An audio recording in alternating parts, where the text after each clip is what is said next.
Good morning, John Augustine back again. St. Augustine, City of God. We continue where we left off. And mind you, there's a good lot to sort of meditate on with St. Augustine. Now, for among the things which exist in some mode, and which are other than God, who made them, those that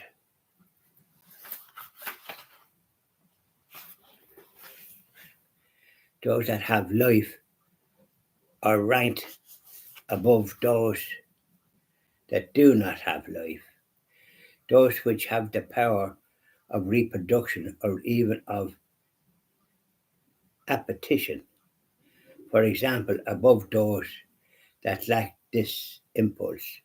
And among living things, the sentient rank above those that lack sensation.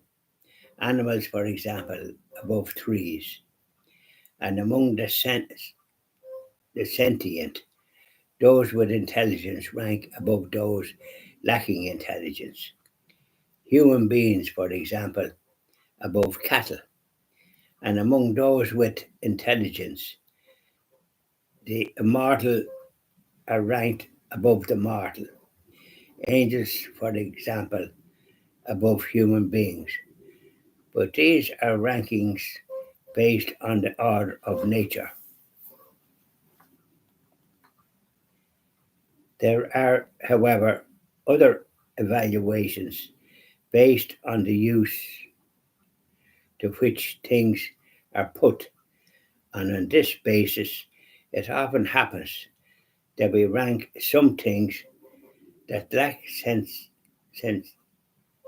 sensation above some that have sensation, so much so, in fact, that if we had the power, we would gladly remove these sentient things entirely from the natural order, either because we are unaware of the place they hold in that order, or because, even though we are aware of their place in nature, we still put our own convenience first. For who would not prefer to have food in his home rather than mice, or money rather than fleas? But there is nothing enterprising about this, even in evaluating human beings themselves, whose nature certainly ranks high for its dignity. A horse is often worth more than a slave, or a jewel more than a maidservant.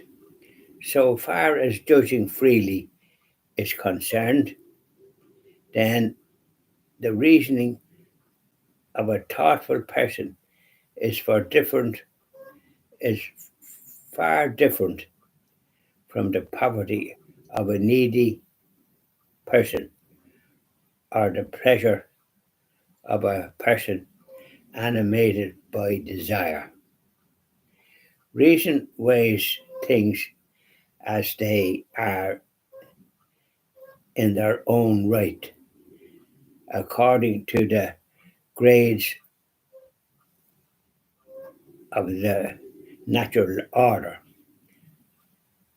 What, while poverty considers only what will serve its own end, reason looks for what appears true to the light of the mind, while pleasure looks only for what gratifies the senses of the body.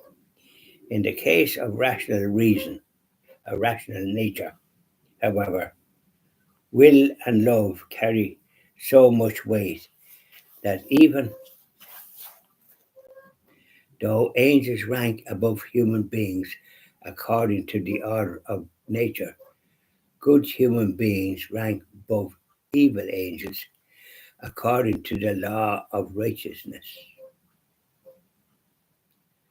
Rightly understood, then, he is the first of the works of God's refers not to the devil's malice, but to his nature. For there can be no doubt that where the voice of malice occurs, there was first a nature without voice. Voice is so contrary to nature that it can only do harm to nature. To withdraw from God would not be a voice then, unless being with God was what actually accorded with the nature, whose voice this is. Even an evil will, therefore, a strong proof is strong proof of a good nature. But just as God is supremely good in his creating of good nature, so he is supremely just in his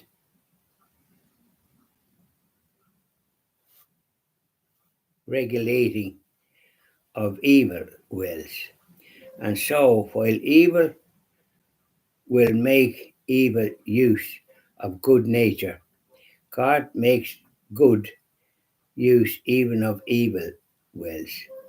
Thus, he caused the devil, who was good by God's institution, but evil by his own will, to be relegated to the lower depths and to be mocked by, by his angels, that is, God, caused the temptation of the devil to work in the benefit of his saints, even though the devil's own desire was to do them harm. When God created the devil, then he was by no means unaware of the devil's future maliciousness, and he foresaw the good that he himself was going to bring out of the devil's evil. That is why the psalm says, "How is Leviathan, which you found to spun in the to spun in it?" Psalm 104, verse 26. The point is to let it be understood that from the very moment that God created the devil, even though in his goodness he created him good, he had already in his foreknowledge planned out how he would make use of the evil devil even as evil. We leave it at that. There's a heck of a lot there. Saint Augustine goes into things in a very thorough fashion. And I just leave it at that because we proceed with the rest. And hopefully we'll get through it. And then we'll probably have to repeat it again to try and grasp what he's saying, because I presume learned people would be coming to conclusions here, there, and yonder, but we're ordinary uh, people, and with a certain amount of learning that we acquire over the years, but nothing like fancy stuff. Doctors of literature and doctors at the PhDs. No, we're just the ordinary lazy that would have had a secondary school education when the word of God was preached without distinction, and churches were packed, and and confessions was packed, and the Holy Communion was distributed kneeling at the altar rails and receiving the Holy Communion on the tongue. There was no deviation from that. All the changes occurred after Vatican II. Not that Vatican II orchestrated all these changes.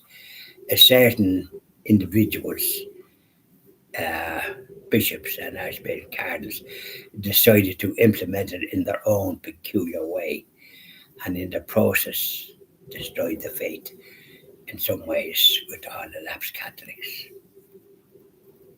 So to have that on their conscience, whether they like it or not, they're sorry.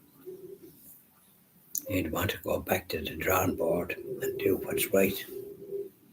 They don't seem capable of looking beyond the end of their nose. Perhaps they should join a monastery and leave some capable ones that know what needs to be done in charge. Not just in this country, in many countries. No point in meeting at conferences and issuing statements. The patient is on life support. And the government is going down a very dangerous road against the Constitution. We'll keep at it. It's up to the lay people. We also required to do our duty as disciples, born Christian Catholics, and try to do our best in these times. By now, and RTE doing programmes with the like of Ardal O'Hanlon, who was in Father Ted. Looks like a simple sort of a chap, but he was come with a silver spoon. His father was a minister for health. So he would have been very familiar with the Catholic faith, but he's turned his back on it, and then was used to denigrate the same faith and make out like that it was all something that he knows nothing about, the ignoramus. And that's typical RTE, using people of that calibre instead of using a proper practicing Catholic to discuss it. They would know. I don't think they've any of them in their company, have they? Bye now.